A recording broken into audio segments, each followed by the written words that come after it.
ममता बनर्जी ने पहले राज्यपाल को ट्विटर पर ब्लॉक किया और अब सीधा पद से ही हटा दिया। देश भर की यूनिवर्सिटी में चांसलर राज्यपाल होते हैं, लेकिन बंगाल में ममता ने परंपरा ही बदल दी। ममता की हालत केजरीवाल वाली है। विपक्षी एकता की झंडा बरदार ममता ने अब ये क्यों कर दिया? पश्चिम बंगाल में राज्यपाल भले ही संवैधानिक मर्यादा का पालन कर ले, लेकिन लगता है ममता बनर्जी ने सारी संवैधानिक मर्यादाएं ताक पर रख दी हैं।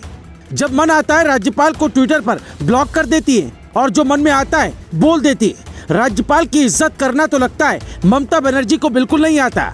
देश भर की किसी भी यूनिवर्सिटी में आप चले जाइए, आपको उस यूनिवर्सिटी के चांसलर राज्यपाल ही मिलेंगे, लेकिन ममता बनर्जी ने ये परंपरा बदल दी। इतना बड़ा बदलाव एक झटके में कैसे हुआ, ये जानिए, फिर आपको बताते हैं कि इसकी पूरी कहानी क्या है।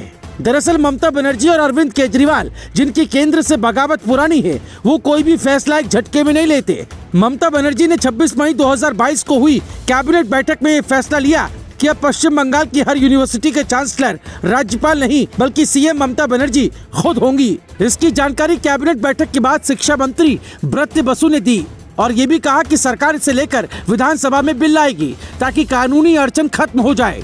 इस फैसले की नींव 135 दिन पहले ही रख दी गई थी, जब पश्चिम बंगाल के राज्यपाल जगदीप धनखड़ ने ट्वीट कर लिखा, 25 विश्वविद्यालय के कुलपति बगैर चांसलर की अनुमति के अवैध रूप से नियुक्त कर दिए गए। कोलकाता विश्वविद्यालय की वाइस चांसलर सोनाली चक्रवर्ती को बिना किसी चयन के पूरे 4 साल का दूसरा कार्यकाल दिया गया है। जगदीप धनखड़ के इस ट्वीट के बाद से ही ममता बनर्जी इस दांव पेच में लग गई थी कि कैसे यूनिवर्सिटी पर कब्जा किया जाए, कैसे चांसलर की इसमें से भूमिका ही खत्म कर दी जाए ताकि कोई सवाल ही न उठ पाए। ममता की ये पुरानी आदत रही है कि वो अपने लोगों को बचाने के लिए केंद्र से 2-2 हाथ भी कर लेती है। मई 2021 में जब मोदी सरकार ने बंगाल के आईएएस अधिकारी अल्पन बंदोपाध्याय को उनके रिटायरमेंट के आखिरी दिन केंद्र सरकार को रिपोर्ट करने का आदेश दिया था, तो ममता ने उन्हें रिलीव ही नहीं किया। आखिर में अल्पन ने रिटायरमेंट ले लिया और ममता के मुख्य सलाहकार बन गए। इसी के बाद मोदी सरकार आईएएस आईपीएस की पोस्टिंग को लेकर नया नियम लेकर आई, जिस पर खूब बवाल खड़ा हुआ। अब यूनिवर्सिटी के चांसलर को लेकर भी बंगाल में राज्यपाल और ममता बनर्जी के बीच विवाद शुरू हो सकता है।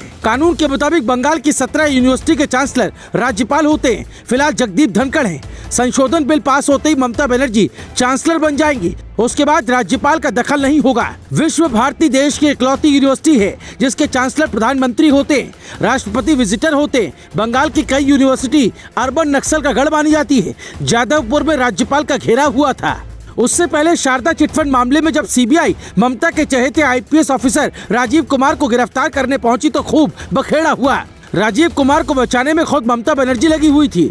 मतलब हर बार ममता बनर्जी ने केंद्र के खिलाफ जाकर काम किया। सीबीआई और ईडी के दुरुपयोग की बात तो छोड़ ही दीजिए, आखिर ममता बनर्जी को इससे क्या मिलेगा? तो इसका जवाब ये है कि यूनिवर्सिटी शुरुआती राजनीति का सबसे बड़ा केंद्र होती है। जब ममता को लगने लगा कि बंगाल में बीजेपी बढ़ रही है, तो उन्होंने सोचा कि क्यों न शिक्षण संस्थाओं पर कब्जा करके टीएमसी का प्रभाव बढ़ाएं और फिर आने वाले लोकसभा चुनाव में विपक्ष की झंडा बरदार भी तो बनेंगी। अगर बंगाल में ही टीएमसी कमजोर हो गई तो फिर ममता की बात कौन सुनेगा? इसलिए इस फैसले में राज्यपाल से मनमुटाव से ज्यादा लोगों को राजनीतिक रंग दिखाई दे रहा है। Bureau report.